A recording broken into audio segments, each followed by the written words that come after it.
Hi everyone, welcome to week 4 of our class. We're officially on the second half of the class. 6-week classes go by very, very quickly. This week we're going to be talking about the causes of both positive and negative behaviors.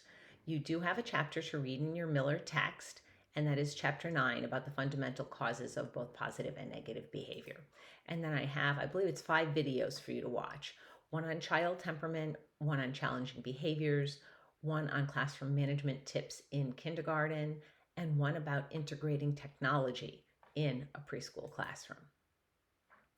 Our discussion this week is going to focus on what is temperament and does it influence behavior. So first, I'd like you to define what temperament is, and then reflect either on your temperament or the temperament of a young child that you know. You could reflect on both a child's temperament and yours, but at minimum, reflect on either yours or a young child. And then talk about how your temperament or their temperament influences how they interact with the world. And of course, ask a couple of questions, either of me or of your classmates, to spark some additional discussion.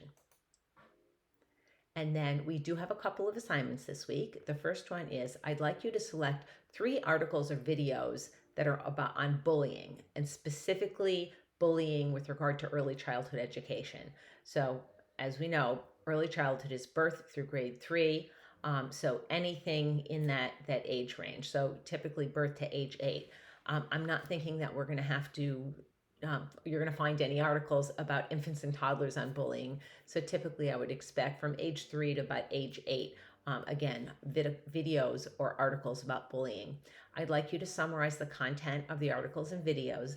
And typically I have found the easiest way to be organized is just to do each one as a separate section of the assignment. So have the title of the article or the video, and then underneath that do a brief summary of the article and the video. And think about what techniques you could integrate into the classroom to help children understand what constitutes bullying and techniques that you could use to prevent the behaviors. And that's a lot of what we want to do. We really do want to be preventative instead of reactive when it comes to any sort of behavior issue in the classroom. And then our other assignment is I'd like you to describe a specific child and a negative behavior that they have demonstrated. So this can be a real child that you know. It can be a child that's in a classroom if you're currently working in a classroom. It can be your own child, or you can make up a child, sort of make up your own case study. I want you to describe in detail what the behavior is that you see. So specific behaviors. And remember, you're thinking about this from an observation viewpoint. You want observable behaviors. So for instance, if you walked into a classroom and a child had his head down on the desk, you could say the child was sad or the child was tired. That isn't what you're observing. The observation is actually the child's head is on the desk, and you would make a judgment about why after you collect enough data so you can actually understand why the child is demonstrating that behavior. I hope I didn't make that too complicated the way I explained it, but remember, you're looking for observable behaviors, not how you interpret them. Then you're going to develop a plan for positive interventions to improve whatever that behavior is. Don't forget to think about the adult actions and also how the classroom is set up. The environment is very, very important. So that is all for week 4.